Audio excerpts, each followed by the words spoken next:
Over the past decade, a mantra that's been used multiple times has been facts over feelings. So, channeling that very energy, I wanted to make a video today about facts.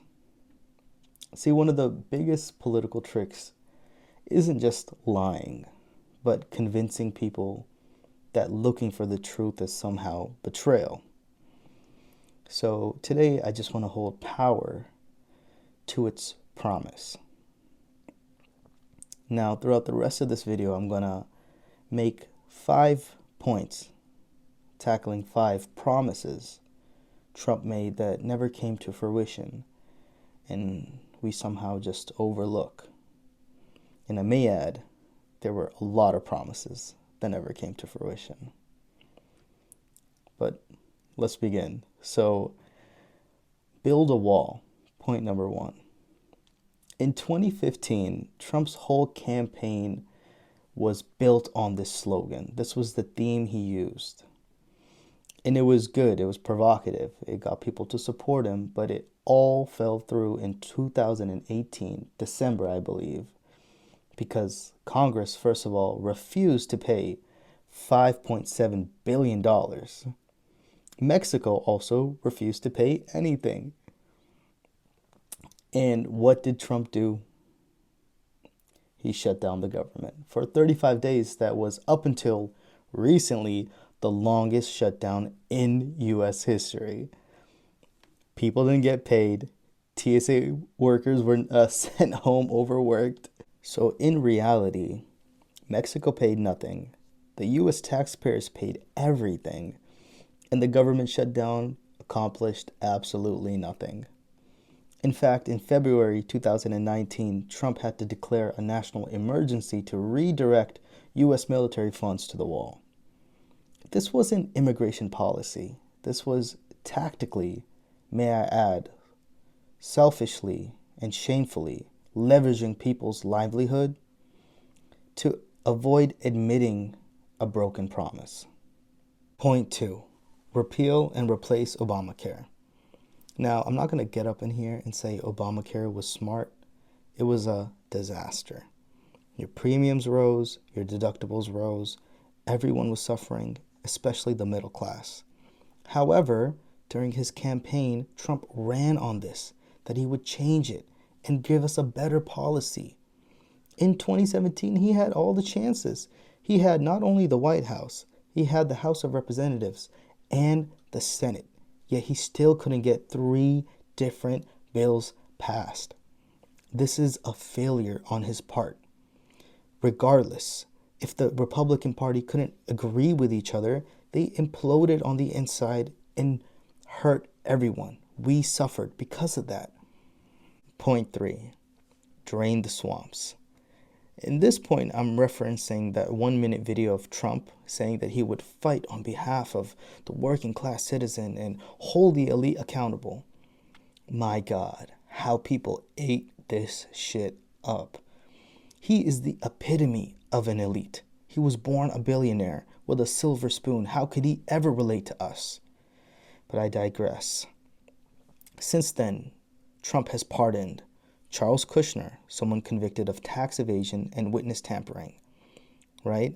Michael Milken, someone convicted of securities fraud.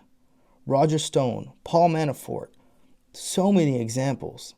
These weren't low-level crimes. These were insiders. Trump has accused us of moral decay, the working class citizens, while having mercy upon the elite.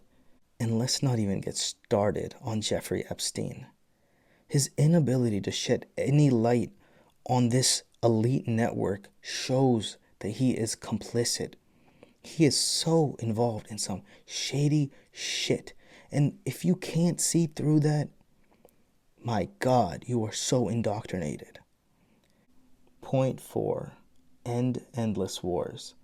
Now, this is an interesting claim Trump made, because on the surface, it might seem true. We did reduce our number of troops, but it doesn't show us the full picture. Trump authorized the assassination of Qasem Soleimani in Iran. And what did that result in? Iran bombing U.S. military bases. That was an extremely escalatory decision. That's not ending wars. He also is fighting a proxy war.